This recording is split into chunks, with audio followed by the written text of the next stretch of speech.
njagala okubabuuzaako abalungi abaleeyo mbeebaza emirimu gye mutuusizzaako engalo olunaku olwaleero. Amannya akalungi asifa buli lwakubiri tubeera mu programu Kasukaali, tuba tutabula kasukaali. Tuli ku Pearl of Africa Hotel. Mukwano oba olina omukolo, olina any function, jangu wano bajja kubanga ate ekifo bakikuwa, ekifo kirungi nnyo, ebifaananyi binyumirawo, ebitanda birungi nnyo ddala ddala. Hafi okigumiza okinako obukakamu. Okinako obukakamu. Oyita baki? Buuza abalabi ba Kasukaali.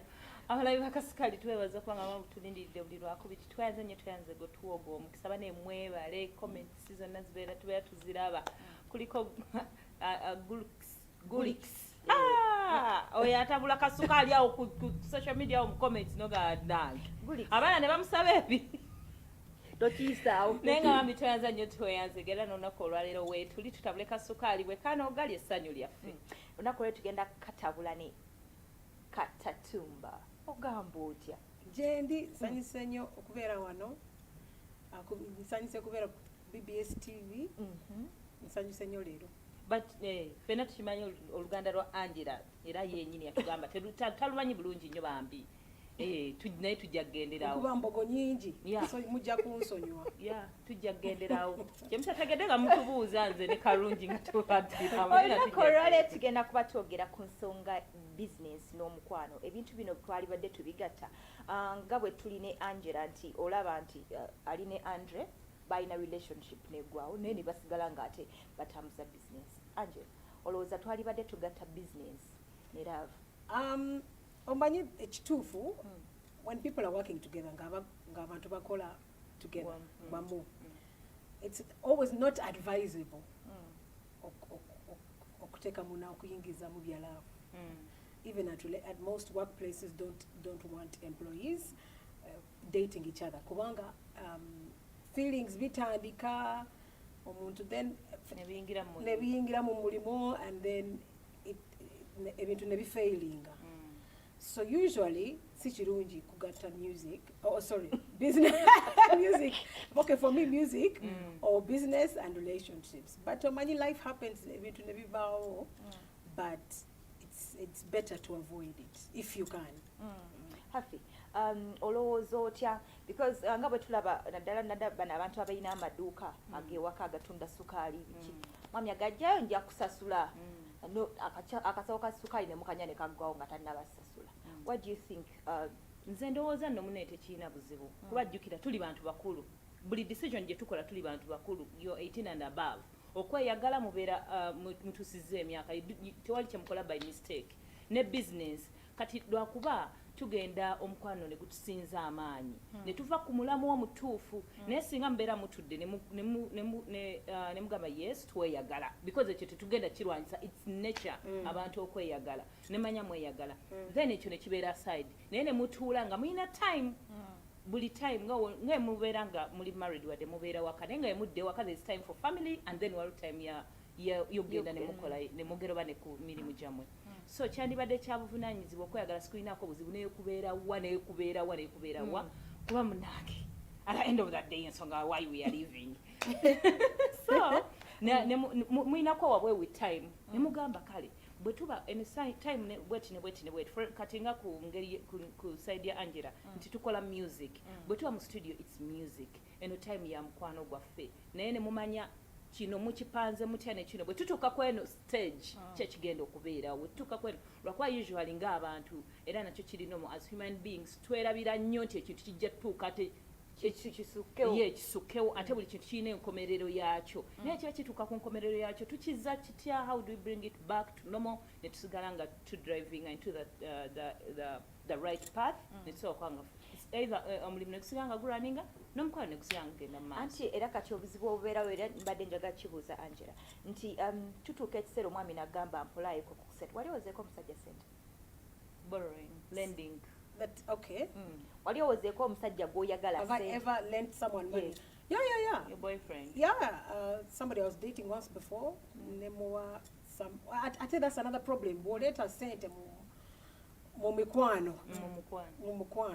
That also is not easy. Kubanga he say kasita girlfriend wange sijjamu diza ssente ze then slowly mutandika kulwana sente ezo kubanga mukazi agenda gamba batonga you said you're going to pay me back kati now you're not paying back so ebintu ebizibu bitandikira awo ajukira ku kasente ka kikazi okamanya kasente naye ak'ekikazi akammwe ke katya ak'ekikazi translation but you know ojjaka kasale you know ladies money yeah our money you know that money we have you're not supposed to put it anywhere. You're not supposed to give it to your husband, not even for school fees, not even for anything, unless you're lending it out and someone must return it. But for money for my man, it is our money, me and him. But mine is mine alone. You understand? Auntie. Okay. So mungeri akasente ke kikazi bwe buzibu. Kikazi bamutyo kyagala kasente kacho. But still wenkubuuza ku kiri ekyokuwola. Omwami yazikuddiza sente bati yaziddiza. Yavindiza. But of course nagenda side eri nengenda side eri kubanga it makes you feel some type of way like I had to stress for 6 months to get my money, you know. So somehow in those 6 months we're fighting. So by the time he pays it back, somehow you've lost. Yeah, and you've lost. Yeah. Now, so that's the problem. And era kachikubuze. Engeri gye mwayinako enkwatagana n'omukulu Andre. Right now nti mubeera mu toddawo no ka feeling ne kakomawo. For example, another problem of okweyagala nga muli mu business. For example, now, but then in an online show, ne black market, a few months ago, kati chimanyi Andre tali happy nange, chitegera. So we were at the same concert, twabadde ffe concert, but luyimba lwaffe tonerabira na luyimba zeka. I performed it alone. So that's the problem with business. For me, it's easy for me to separate emotions and business. But you'll find for another person, it's not easy. Yeah. So that's why it's not advisable to put relationships where there is business. If you can manage, but if you can't, it's life. So that's life. You know what I'm saying? But somehow it always brings in some issues. Hafi inaddala bwetudda nga tuzze mu mikwano gyaffe nga tugeze nga ggwe nange mulimu olinajja n'atwala ekintu tugeze nga byotunda olinajja n'atwala ensana akasita hafi njamuwa okitegeera maybe oba naffe emikwano olumu tukikozesa bubi I think wavudde ku byantu nti muddatinga but no more friendship.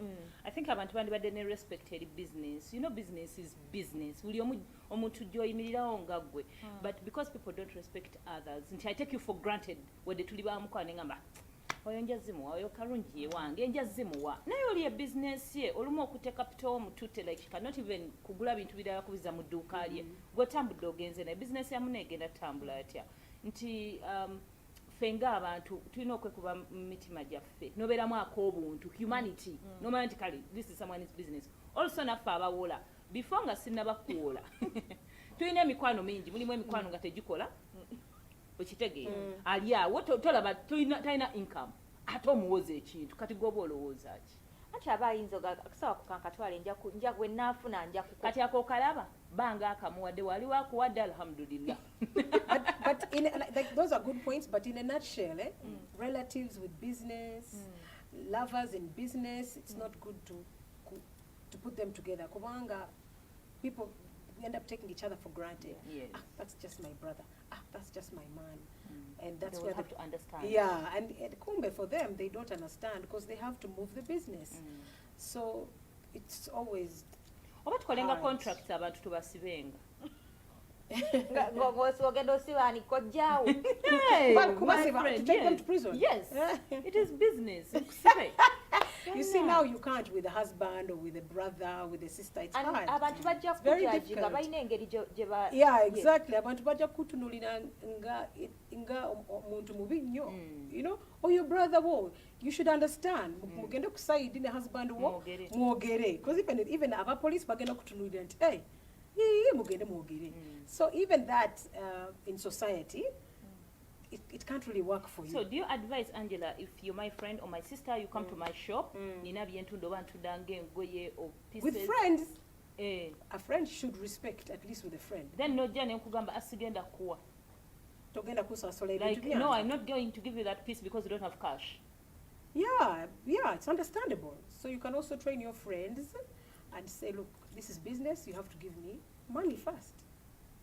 But then omuntu omanyi obuzibu tulina, yes kyogera Angela kyekyali badde ekikolebwa naye hafi obuzibu tulina abantu tutegeera okitegeera omuntu muga nti omanyi keeza obugatto omunange nina okuzaawo obugatto obulala aga naawe njazikwa tuli mu covid so sometimes kizibu nnyo naddala abantu baffe because wenaagaana hafi wenajja ompola ensawo n'ogaana ogimba nanti alwe lutalo of course even tata wange yambulira if you want to break up a relationship introduce credit, introduce lending money and borrowing money always it will break it will always be a problem. So somehow as a business person you have to try to be firm, but it's not easy with friends and relatives. But friends, I know you can face them. I can come to you and go, man, mpezange. Kati imagine someone with a relative, it's harder. Someone, your boyfriend, your husband. It is really husband. Atamuja kwebala. Like for example, now with my dad, sometimes he'd be like, "Okay, Angie, tubade tukola business fembi," and sometimes with my dad and my brothers, he would say, "You know what, Angie? Okay, give me, let's say maybe some money, give me like 20 million, lend it to me, I'll give it back to you tomorrow." Something like that. There's a deal going down quickly like that. With my brothers, we all do that with our family. Kali here, then they pay you back. But now with my dad, sometimes he would say, "It's an akuzala." Do you know how many millions I spent? Do you know how many millions I spent to take you to the best schools in the world? Angela, I've given you hotel diplomat, I've given you the island, I've given you everything. You and want only 20 million? So then you're like, because it's true. So, and it's somehow true. You're like, oh, why, Carly, no problem. Can I give you the bill for Oxford University in England? Oxford Brooks in Chukwe Angie. You know? You're here on demand. You're speaking English very well because of me. You're on the people want you to put your music has taken off and you're everywhere because of me. Now you're asking so these are the problems. So you're like, it's okay, Papa, it's fine. I'm even sorry for asking. I'm so sorry, Papa, I'm sorry. And then tomorrow again, you know? That's with relatives, that's a fact. So you can't take a relative to prison because of, even in the police will say, your father, what did he do for you? You know? So that's life. I know of a family friend atunda bintu bya hardware. So bali bazimba ennyumba yaabwe. Omwami nga mugamba tekayo. Njaka ku site nja kusasula. Time ya kusasula netuka and these are people who are like bali married. Sajja namugamba kati nange nsasula byennawe ewamu. Wanji. Hey. Ewamu nawayo bintu ki. Na watata motoka nabawa kino n'ebintu byonsaba tuli bizimba ku nnyumba gyogenda okusulamu eyaffe oli feya ddala oli feya n'ogamba singa agenza n'abijja ku hardware endala teyalisasudde okitegeera. So I think bambi nedda oba omukozi bubi. It is not fair. But again ko Angela kayogedde abazadde akantu ako bw'omubanja gamba bomanja kale ndoza nange nsasule byennakolera but again hafi kyoyogeddeko nga kati ono webalina enkwatagana nti kati baba yatuuse okuyimba oli taliiwo okitegeera. I think then nakyo si kyangu. Relationships, yes. All over the world, relationships and business. But mubeeramu abantu olaba nga bawangadde nga bonoogamba oba Rihanna oba ani ngolaba like maybe bo bawangadde bo babeera bakikola batya. Beyonce and Jay-Z abamu bali lucky just like relationships. But you know, also mulaba Beyonce nti bonna bayimbi ne Jay-Z naye tebali mugundi yemu, tebali mu label yemu. Yes. They're not under the same label. Jay-Z has his own label. Signing That's very clever. Yes. Now those are smart ways to have a relationship with business. Those are smart ways to divide each other. Are there tips about obutwe tuyinza okugamba nti nedda kano tulina okadrivingako nga It's because you can't stop love. You guys. can't. But you can manage it, like now you're saying Jay-Z and Beyonce. Yes. Yeah, that's a very Those good are the idea. tips she's talking about. Olowooza omuntu yandibadde kibwagira. buki bw'oba ogamba nti nedda bwemba bwakweyagala mukwano gwammwe guwanga. Now that you've been there before. Kuba kati gwo ekintu okibaddemukko. But when it happens, what can I advise? Yes. But you can't advise people when it comes to love. Like even in our businesses. If people are supposed to date but working together, now, what like can in they the do US, to keep their relationship? Like now in the US, now what they do, because a lot of companies used to say, employees do not date each other. But Actually, exactly. even here. But it's a rule everywhere, even in my business at Hotel Diplomat and everywhere else. They're not supposed to date each other. But you also know it's impossible somehow. Yes. So at least now, like in the US, they're starting to say, declare your relationships. If you want to like each other, sign here. They give you some documents to sign and make it public. So some companies in the US are doing that. So that they understand how to, it makes it obvious and it becomes public. So there's a way they manage it better. Some companies.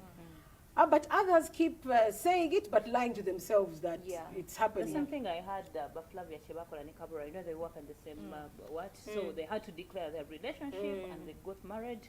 And now, even they can see you, they can tell something is wrong with her and they can manage you somehow. Yeah, there's a way they manage better. It is a way chacha tuyina okugatta business n'omukwano. Waliwo ka respect akakava. Omanyira omusajja nti yakwanye secretary balina omuntu gwe yakwanye front desk. Olaba respect eyo gy'abadde amuwa. Tugeze obabadde ajja n'akubuuza ogenda olaba akuyitako buyisi. Okitegeera. So sometimes abamu bakikozesa bubi. Nti omusajja bw'anaavaayo n'akwana omuntu amuyambako abadde atuuka ebbiri ng'atuuka musanvu. Kituufu. Mbadde ndi busy. You get my point? Nti omusajja oba omukazi wa dating omuntu gwe bakola ewamu tugeze maybe omwana gwokozesa ku your hotel. N'okwana maybe yes oba omwana oyo nakwana. There is that respect ebeweddewo. Oh yeah, if the boss starts dating the employees, of course, the respect goes, and then the employee starts feeling like I can do anything, they can't touch me. That also goes with me. I've had a very big problem with my mom and my dad always used to say to me, I'm too friendly, I'm too nice. So I get to befriend the receptionists at the hotel. We become so close. Then they start feeling like I can do anything because the boss is my friend.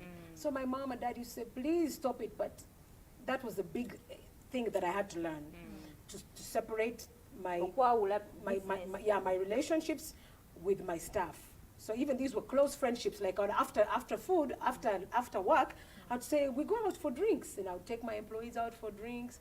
So that was a problem, and it has been a very big problem for me for years. So to separate that, to say, because then they end up the respect reduces, and when you give a command or you give an order for something to happen, tebajikola kubanga, both they are friends with the boss. So that has been my biggest challenge actually. Even more than relationships with another man at the workplace with employees has always been my biggest problem. And by the way, I take them on trips. Or to take I take them on trips when I travel, like to Dubai, America, where I do shopping for them. I'm too nice, and that has been a very big problem for me.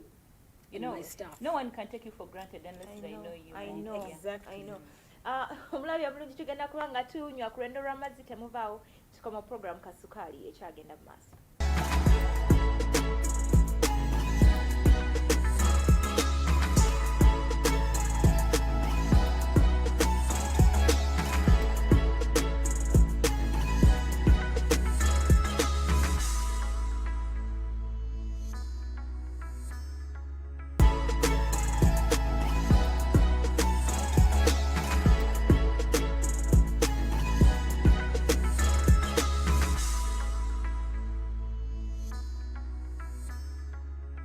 Program Kasukaali tweyanziza nnyo tweyanzega abali ku Facebook tweyanziza nnyo mwebala omukwano mwebala obaka bonna tubulaba tuli butereevu ku Pearl of Africa Hotel oba oyina birthday oba oyina omukolo gwonna osobola okujja wano eno akasente kaba kasaamusambu bagamba nti weewaawo nakirabidde ku program kasukaali babeera bajja kubanga ate bakenderezaako ebitanda bya mulembe nnyo hafi ekitanda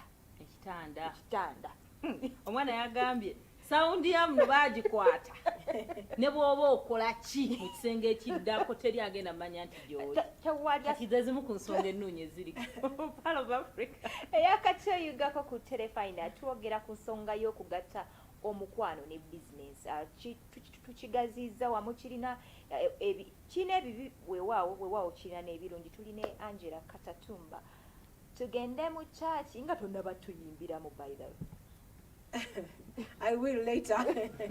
Obanga tusasudde. Nga musasudde exactly. Story bya bwerere my dear. 2020. Angella twagende mukumulamu nga tulina ensonga gye tuliko. Naye era waliwo ekintu ekyakyenjagala okubuuza. Waliwo abantu bafuna love we bayingira mu mukwano.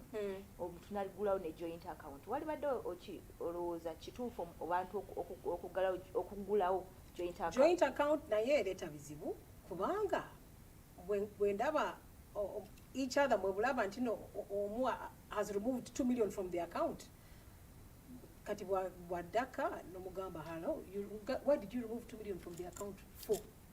Namutandika fighting over there. Yeah, then tomorrow you remove 5 million. I tell you needed it for what? Is it for your men? So all that brings even more insecurities. I think it's better to have your own account. Everybody have your own account. So what is that? Toberangako mu love noga accounts gule joint account. But those are the emotions. Those are the emotions you have to remove. My parents taught me separating a business and love. For me it's easy to do because banji kiriza otyo. But abantu banji abantu banji it's impossible kujamu emotions ne business. Babigata and then others will say to hell with the business even. It happens every day. You know? Happy olowooza kyali badde kituufu I know Angella ayogedde ne mutunuulira nti nendabanga ddala really bamusomesa ekintu kino her parents because olaba nti abadde yafuna break up mu relationship agambye yakamala nakola online concert her music akyafulumya music like her life teyabeera affected yadde.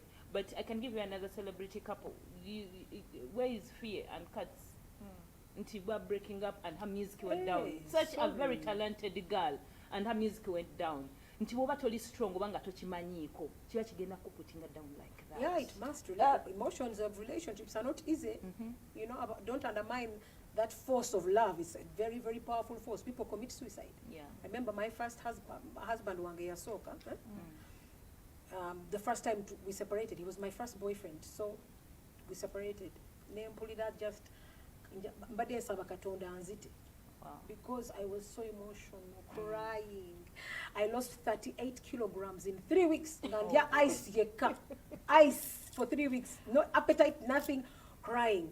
So that experience, you know what? This emotion is very strong. If I don't control it, ejakun controlling.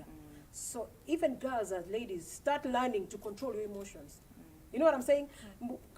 Teach yourself. You don't have to.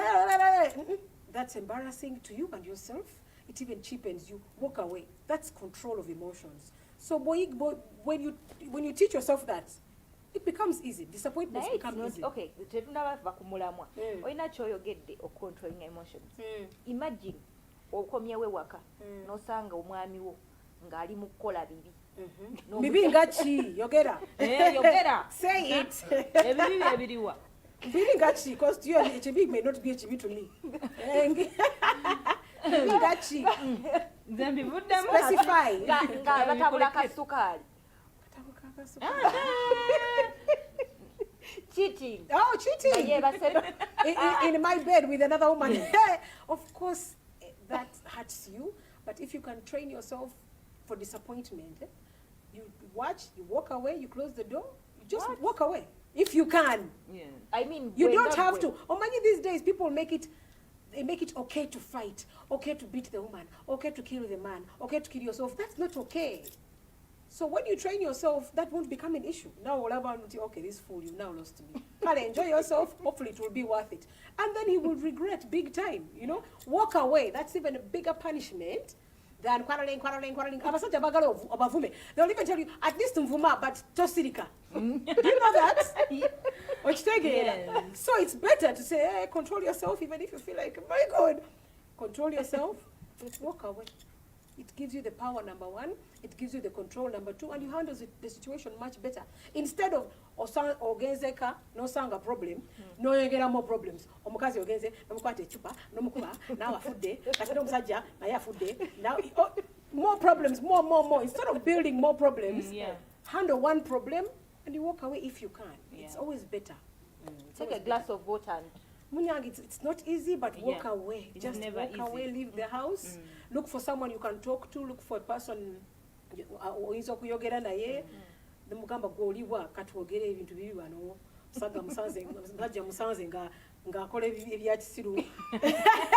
Mukitanda n'omukazi nyamba. Find someone or even your mom, your parents, anybody you trust. Oyogere nabo, you cool down. 1, 2, 3 days, then walk cooling it down, then you address the situation. Or musajja omuleke. Or whatever, but you can control that. Find a solution. Wali twagedde kwako nadde nkubuuza ku kya joint account nti imagine omuntu muguddewo joint account bwe mba mwawukanye kibeera kitya. Joint account alina okubeera n'ekigendererwa. Nze everything is possible for as long as temubadde you're in bed, you're romancing and then come up with something and then nemukiteeka in action. That is wrong. Think about it. Mutule ona sober head.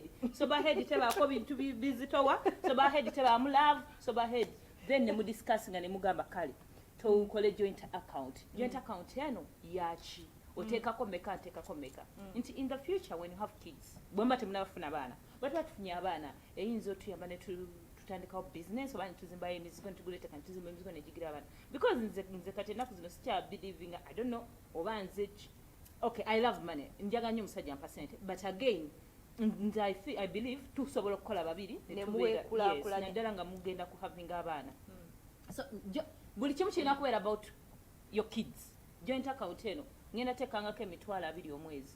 Gwe munaayo oyingiza nnyo oli musajja noba toyingiza nnyo lwaki toyingiza nnyo.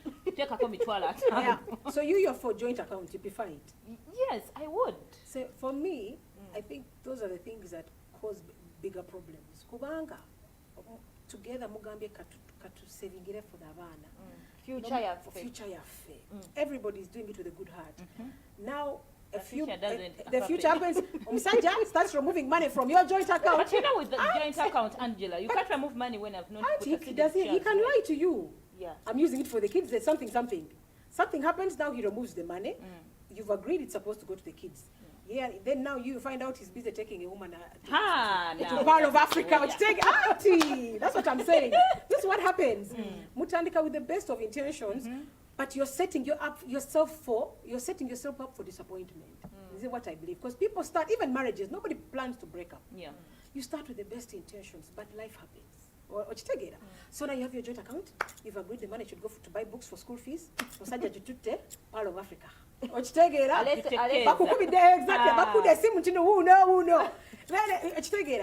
But me, I like to be realistic. But you know what? Let me have my own account. Or in your own backing, so that in case of disappointments, listed. Na yeto ina trust. Toina muntu goga anti net. I don't believe in that trust because millions. There's love, there's trust. But you follow the numbers. I think 80% of couples who started with love, people are in divorce. Everybody's upside down. Other things are supposed to happen. But you have to plan for them. Just like we die because they are supposed to happen, but you can plan for them. You get so that when it happens, like you've said very well. Exactly. They are supposed to happen. So if you know it's going to happen, plan for it. Don't go as though nothing's going to happen. Then you get the biggest shock of your life. Echichi, school fees against the what? You know what I'm saying? Agulidde omwana emmoto. Nze kyengamba nga bw'ogambye nti no planning nze kyengamba nti mu bulamu twandibadde nga with expectations as single kono nebintu. Yes, to planning. But then, if I expect a lot from you, our disappointment will get. That is it, joint accounts. No. Chiringa, Angela, you get married, omusajja na mpempeta. Kati nobera nga gosubira mugera kubera for the rest of your life. Nsinga mukera kubacha ne mwawukana, yes, deal with it. Singa kera kumacha na alia ssente za joint account. Ate ngena mukola, chingena mutta. But no, instead of that happening, either if you want a joint account and it makes him happy, have a joint account together, but I need to have my own account for backup. Yes. In the case of you know what I'm saying? You can't depend on a joint account. You get what I'm saying? But still, I would rather not open a joint account because questions are many. We removed the money, you got the money for school fees. It just brings up, for me, I think it sets you up more for failure of what is going to happen. You said they are supposed to happen. Believe that. Say, me, that's how I manage. I'm so realistic. Why love hurts so much and people suffer so much with breakups? Kubanga bali so unrealistic. We are so in love and again, it's us together. I don't love yes, and it's there, and I've had it very many times. But ever since my first disappointment, now I'm ready. The ever steady. I'm like, because I know it is a very strong. No, but still I have to plan. You know, to plan. To plan for what might happen. But you know, my mom always says, in life, if you fail to plan, you plan what? To fail. I know. So you must plan. So planning is you're saying, now you're now too negative. But I'm planning. So now that when a breakup comes, it's not so serious. You know, things were moving, music is moving, there's no problem. It's because I already knew, and I said, if your relationships always have one leg here, one leg there, be prepared. No,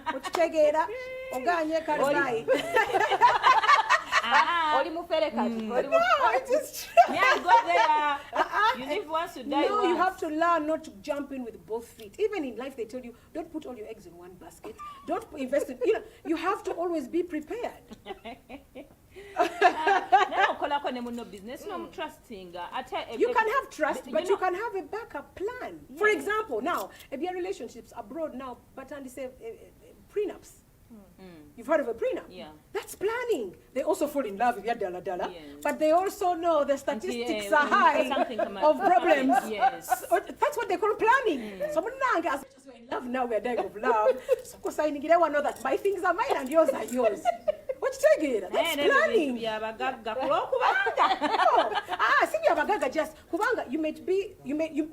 A man might be poor at the time, and then he becomes so rich. It's planning for anything. So what's better? Sign here, we love each other, but you have your backup. Yes. That's what I prefer. Okay, that is nice. Those are my tips. Because, anything can. Oyogedde ku kya backup. Obuzibu obuli mu bintu bino ebyokugatta emikwano ne ssente. Manyi ssente enzibu zaawula abantu. Obuzibu obeerawo nti sometimes kituuka ekiseera ng'omuntu osobola mubanja. For instance, nga bwe wayogedde ku kyoli omukyala eyawa munne ssementi. Kati oba ogenda mugamba ki? Okitegeera abaami banyiiga mangu bw'omusaba ssente ze wamuwola agamba nyabo abaana sibaweerera. Abaana sibabo. So it's kizibu, and I think nze nganze first of all sikiriza mbya kugulawo joint account. I'm with you. Yes, sikiriza. I don't think it's smart because it's like micromanaging each other. Another thing with relationships, check his phone. Have the same account. You know exactly where the money went. That micromanagement. No, where do you put all that money? For example, singa mfuna omusala gwange gwa mitwalo nga 5. Twa greens ngena teka nze mitwalo ago. Nawe ofuna ezizonga kakadde ogenda teka ya 5. Endala nzamanyi omuntu yenna olaba abakyala batula waka naye era ng'asuula akameeza. How dumb are you ssente zonna ziteeka ku joint account? Buba bunafu bwongo omuntu. Sula yokko kameza. Osobola banga love you are here telling them joint accounts. So some might be that dumb and put everything in joint account. Bakala. Okwerekera kwa bali ha backup yonna ezaamu amaanyi okeberayo ka backup ko naye nze tubanga omulamwa gwaffe gubadde wali tugiguddewo nti baana baffe era nze kati olaba nga Angela kyagaye muno I need this money for kids, you know. It's about kids. Twagigula nti oba kuzimba oba baana togenda kujja nga simanyi na nsonga oba mwana mulwadde oba ki nsigningeko. I will not sign. I'll fall up. Now the day you refuse to sign and the man exactly, it's war, and for him he wants you to sign signing. It's war. Angela, that alone, when you say you tell your partner I will not sign when his money is also there. No way. Already, you've just said it. That yes, is already what war. I'm telling problems. You, relationships. So avoid those. Relationships. Omuntu akutwala nga naye bwetwala. Omusajja bw'oba oli awo ng'akola bw'ati and you go there n'akola bw'ati. So if me I need a reason as to why I'm signing on that paper, nga njeetaaga ate nga ngenda kufollowing up njeetaaga. Tolina ssente zondera genda okozesa ezizo lwaki okwata ku zino. In case to break things up nga goal yaffe yes, tugenda mu bank to withdrawing that money. You can't. In relationships, when you're angry or no, against the left, against the right, come together to the bank account. Auntie, no, Angela, let me tell you. When relationships break, you don't know. People can't handle emotions. You know what happens? I don't even want to go anywhere with you, and I will not sign. Now, and he refuses to sign. But now, sentence them is both there, and you tell the kids. No, that money is safe in the bank. We separate. But you need it for the kids. Let me tell you. No, let me give you an example. Nze nakula ne single mother nga mama wange bayoka ni tatange. Waliwo time when nali oba jali myaka ebekanga sibalabangako nga boogera. Like I've never seen them together. If ngoyiza no gaba mama wange yatuzaala yekka. But time yatuuka ng'olaba boogera. Just at some point era abantu mujja kuddamu muddeko yes, at some point. Yes, but at that emergency point, you guys have put money together. Kids need to go to school on a signing. Obuzibu obuliwo happy mwekyo. Yes, kyalibadde kituufu oko maybe obigatta. Naye obuzibu kituufu. Naye obuzibu obuliwo happy. Newankubadde yes, wano tukitandika kirina omukwano tukyagala. Naye nga Angela, imagine singa walina joint account ne Andre. Exactly. That's what she's not understanding. No. We agree. Are you glad at that moment that you cannot even put a pen together and move? That is some people. You might be able. That's why they say plan. You might be able to say, this is business for the kids to sign in. Oh, Mulala Gambia, I hate her. How dare? I don't want to sign. So you can't expect your emotion to be the same as the husband's when everybody is disappointed. He might go and kill himself, or he might just never want to see you again. So that's why you have to not put yourself in a situation where you're not sure how the other person will act in a very bad situation. But for you, go yogera as though it's common sense, banange. But if you love temuli common sense. It's the truth. Yeah, that's why you see, omukazi, for you, if you can find your man in bed with another woman, gwe oizogamba kale bambi sorry kale kambavire. Oh no, Keza may get a gun and say tish everybody dead. People are different. I know. So when you are planning, even that Papa Wange, he used to say Nzendi Mulongo ne Angella Katatumba. He would say if even these twins born in the same womb are ever fighting like cats and dogs, they have different mindsets. Rujira is atheist, me, I love my Jesus. But we are so different. Now what about you, Muganda, married to a Munyankole man? And then you think, when situations come, you'll think the same because we have kids. No! But some people that's what they call peacefully. Some people. So that's why they say, don't, but twins of kumanya, you know what is in his heart. But you know what's in your heart. By the time you share a bed, you can't trust him with just money. Ask people, look and type on breakups all over the world. People will shock you. Others will hang themselves, hang you, kill the kids. You've seen these things in papers every day. A breakup and the woman locks everybody in the house and burns herself with the kids. But they start off in love.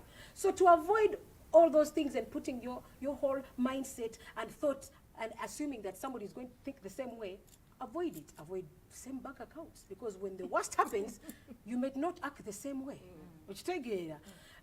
Before you get married, have prenups, because again, when the worst happens, somebody might say, "Hey, you're not young." But you found me with hotel diplomat. So it's life. People are not the same. Twins are not the same. A man and a wife will never be the same. Talking of prenups, you can say marriages are contracts. Imagine dating a love. Only I want to marry, but for only 6 months. Hey. That's new.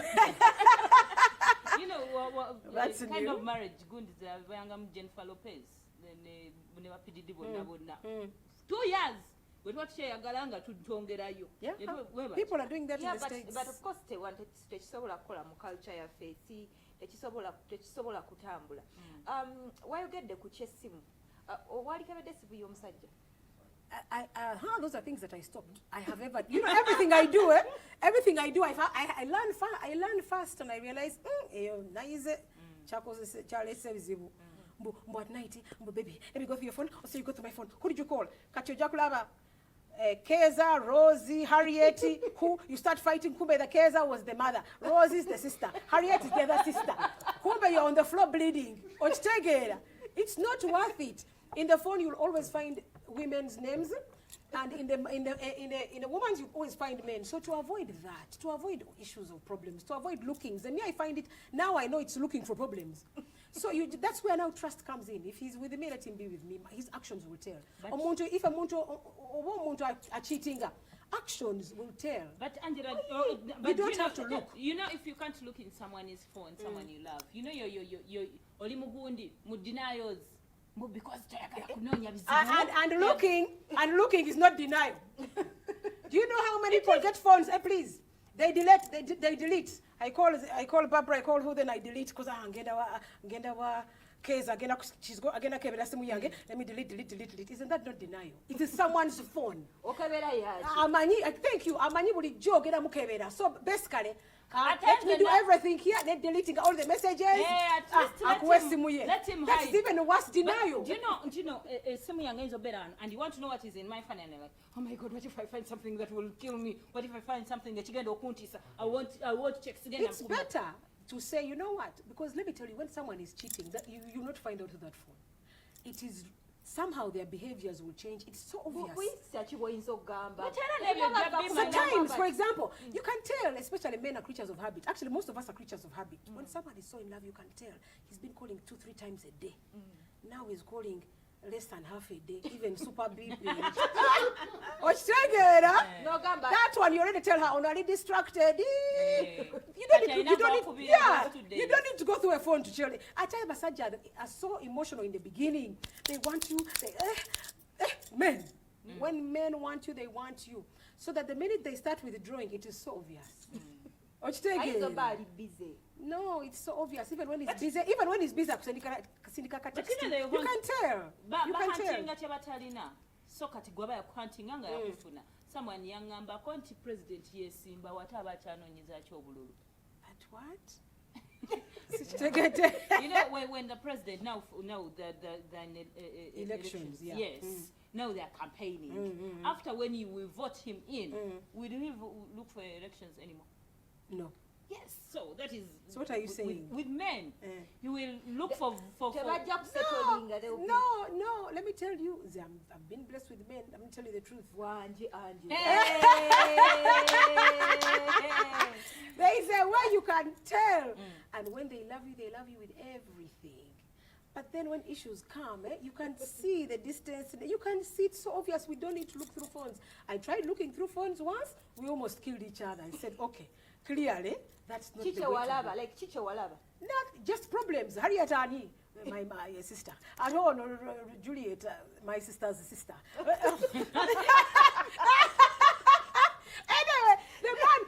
Even if you ask again, would you go and say, is Harriet's sister real the sister? Which take it. These days they put numbers. These days they put 4, 6, 8. So you're asking, I was 6. He will tell you that's John. Yeah, your friend. Kumbe, it's Harriet. So what is the point? That's denial. And looking in the phone is just going to bring problems because you will see names there. And you'll become curious. No longer he's saying someone, hi, okay, nice, thank you, dear, hi dear, hey sweetheart, with a hat. You start fighting properly. At the end you find maybe that was his sister. Cousin. That happened to me now. Oh my God. Never again. Things that work, things that don't work. Those are things that bring more problems in relationships. Leave each other's phones alone. At all. I don't even want your phone near me. I don't. And don't touch mine. I'm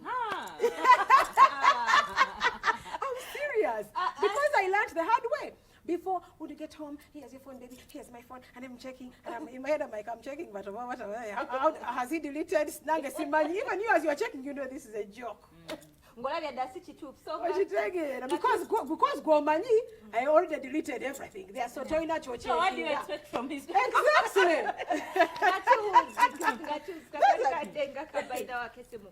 Angela Katatumba, omwami waddi embaga.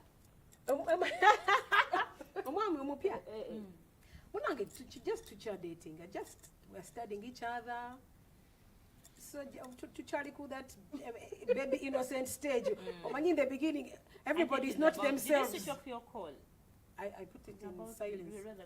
He's about to call. You mean that baby stage? Baby stage, everybody is and pretending. Yes, the real him hasn't stood up yet. Even me, the real me is not up yet. So that's why you have to take time with men. About study, how many times a day that phone rings. What is the pattern? Is it now ringing more now? When he answers, does he hide or does he? Those are studying. You understand? In the beginning, a man will even put his phone in front of you. But somewhere there, he starts hiding. I'm like, hey, that already shows you that. Business. But business used to answer everything when I'm looking. So those are the things to look for instead of checking. Having a Zika.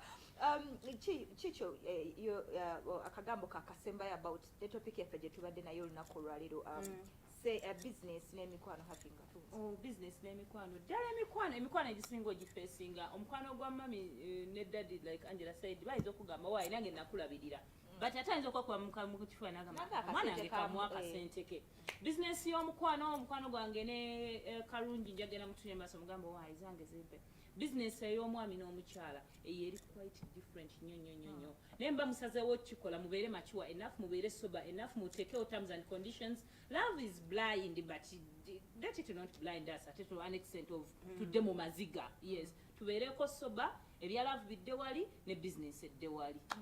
Thank you. Angela Katatumba, akagambo kange, my father always used to say, never. It's not good to mix business and pleasure. And then also with relatives and even loved ones, he used to always say, give what you can afford to lose. Okay. Yeah. Meaning, if somebody says, Angela, give me 5 million, but you don't pay me back to go to Rwanda. Instead, I'd rather say, give me 5 million, I'll pay you back. I'd rather say, here is 2 million. That's what I can afford to lose. So that if you pay, you pay. If you don't, it's okay. That is the best way to handle businesses, relationships, lovers, brothers. And then with money. Joint account. Joint account, me, I don't recommend joint accounts because it just creates problems and questions. Omwami mutumireko. Mwami.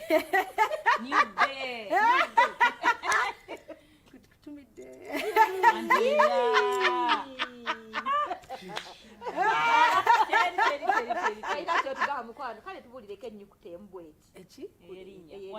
Of course you know it. Shia. Then mutandike. Facebook. Thank you so much. Mwebale obubaka anje bakusiime bagambye okomawo ddi otulaga omwami. Very soon, hopefully. Tetugenda kwanga tsukawo Mukama Katonda wangaza amaaso mogi musota musule bulungi.